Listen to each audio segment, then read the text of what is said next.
plethora of rural projects you can really do it, like hotel construction and housing and whatnot. We normally were leaning towards housing project because it's kind of more straightforward. People need house, and there is demographic which is changing. So why Rocky River? It's a combination of one. One is the solid economic fundamentals. I like that. For those of you who aren't familiar, they have this Crestwind kind of brand of properties which really cater to active old communities. So I really like them building housing for that targeted segment. So housing, people need housing, and then this is targeted towards a particular segment. So the economic fundamentals and the target audience they are tracking towards, and a couple of other things which stood out. The third was really about the developer. So if you really think about it, right? So they've done this format a couple of times. So this is like a proven and tested format. So you're trying to rinse and repeat the formula with a strong brand code, right? I did really go through that track record. So it's really a strong developer. Those are the three things why the Rocky River stood out in particular. I did really look into across the board the hotel construction project, like the luxury resort, the hotel construction across different regional center. Again, in my own opinion, so it's more of a what kind of things you really want to invest in, right? So some of those projects might be high ROI, so but also it's more cyclical. If you really take a step back and look into it, the travel is more discretionary, and there are ups and downs, ebbs and flows, and housing is normally tend to weather this downturns because end of the day people need a place to live. It doesn't mean that others aren't great. It's just that they appeal to a different kind of investor.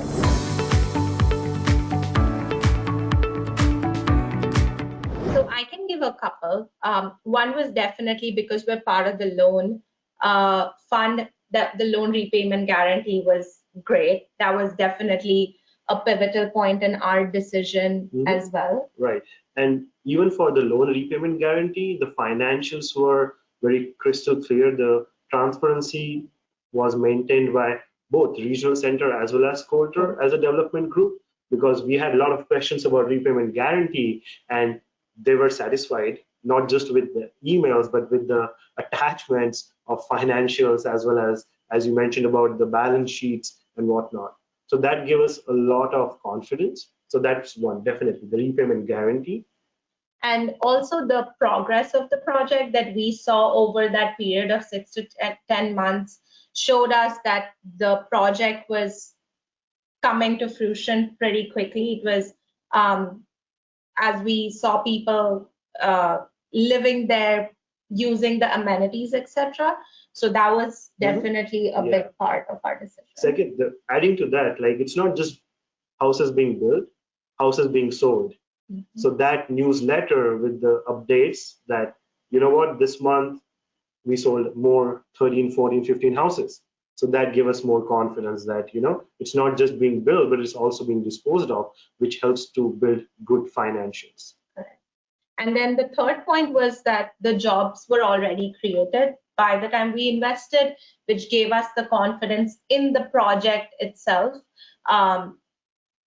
knowing, or well, at least minimizing the risk with the immigration process. You said the operational profitability of the business is clear to all. So if that's happening in any project, to be honest, you would be on a safer position. You would be on a safer side.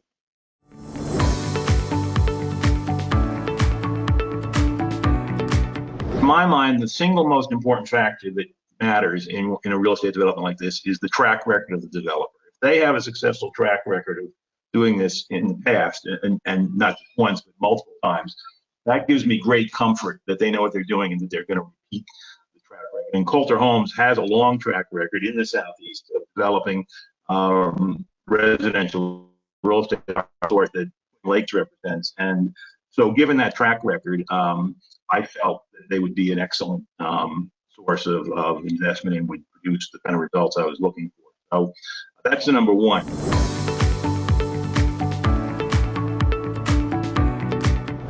The main reasons, I would say, number one, Coulter, experienced, knowledgeable, a long track record, experts in this type of project, the demographics of the project, growth in the southeast, in the 55 plus market, the fact that the project is already much of the infrastructure is in place, the common areas, many hundreds of homes built, over 500 homes approximately already sold. All of those things gave us a lot of comfort that this project will actually go through to completion and be successful. The job creation is already in place. And whatever happens with the project, after following our investment, we should be receiving the conditional cards, and when we file the 829 2 years after coming down to the States, we should be able to satisfy already the job creation requirements and receive that permanent card, which is the primary objective that we have in going through this visa process. The secondary, also very important, obviously, but secondary really is to ensure that your capital will be returned to you. And we felt that the Twin Lakes project has a very, very good chance of having that take place for a number of reasons.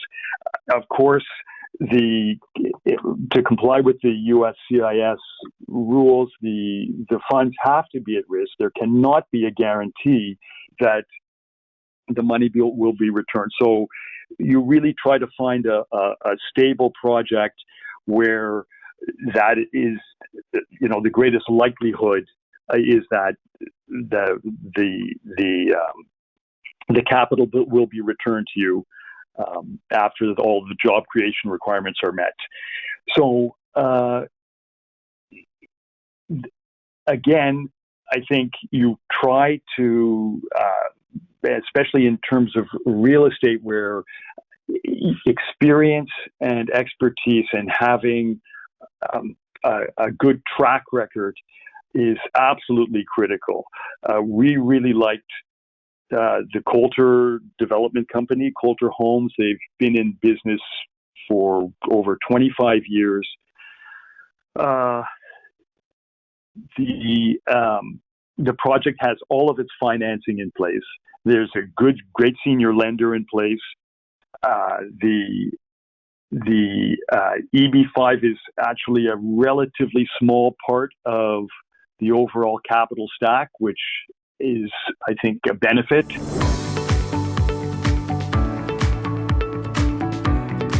Is this a loan or an equity investment? That became a big consideration. And then also in terms of loans, there are different kinds of loans. So we kind of had to educate ourselves on which one is again has a better positions in the capital stack. So that's how we ended up. That was one of the criteria. Again, Niharika, you can. Yeah, so we came up with a whole matrix to rank each of the projects and regional centers to select which project we wanted to go with. One of the top things that we considered was it needs to be a 956F approved project, given that Ishan and I didn't have our EB2 and EB3 I-140s approved. So we couldn't have taken that risk of a denial down the line. So 956 approved project, enough job cushion to get us the jobs needed for the EB-5 green card, and then picking a project which was rural in the capital stack, which ranked in the senior loan capital stack. So those was kind of the early criteria we went with. Right. In terms of, I think you had one more question, right? Hotels versus what kind of projects are you considering? Well, a handful, primarily, like, again, all these being construction projects, we had to start getting into the nuances of what kind of projects these are, what's the repayment, like, do they have a path to a positive cash flow at some point? There's two key points there. The first is the way the projects are built and sold. So some of the other more commercial rural projects is where you put in all of this money, and then you expect to sell the project to recoup that money.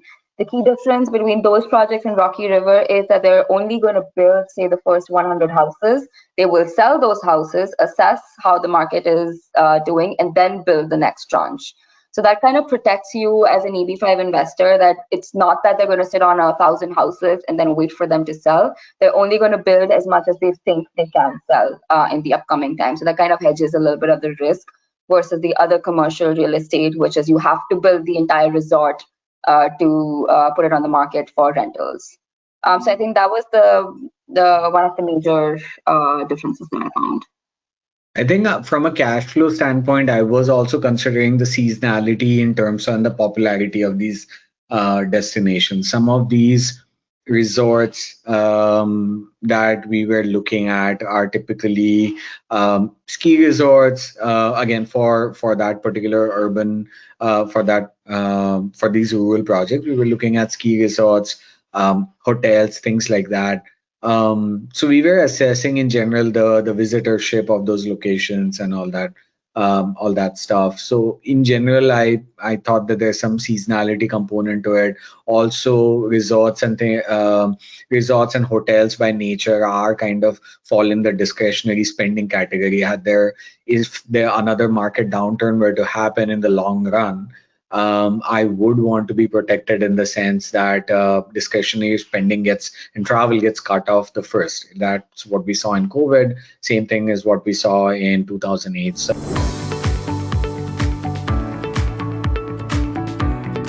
and I think anyone looking to invest in this should also keep that as a very important criteria, right? To make sure that you're reviewing all the documents possible, and if you see anything missing in terms of financial documentation, make sure to ask the regional center. And as I said, right, some regional centers didn't have that documentation on hand, and they weren't able to provide it. So that was like a big differentiator, because EB-5N always got back to me with any of the documentation that I asked. And for people applying with this who are not of a financial, who don't have a finance background, it's important that they go through these documents and try to understand how a particular, how the money will flow, right, from, let's say, the structures that are created, the GP, LP structure. So it's important to understand that. And you will have questions. If you don't have a finance background, you will have questions, and you need someone on hand from the regional center who will be able to answer your questions. So questions about that, questions about the capital stack. And yeah, that was a differentiator, because a lot of folks weren't able to answer it in other regional centers.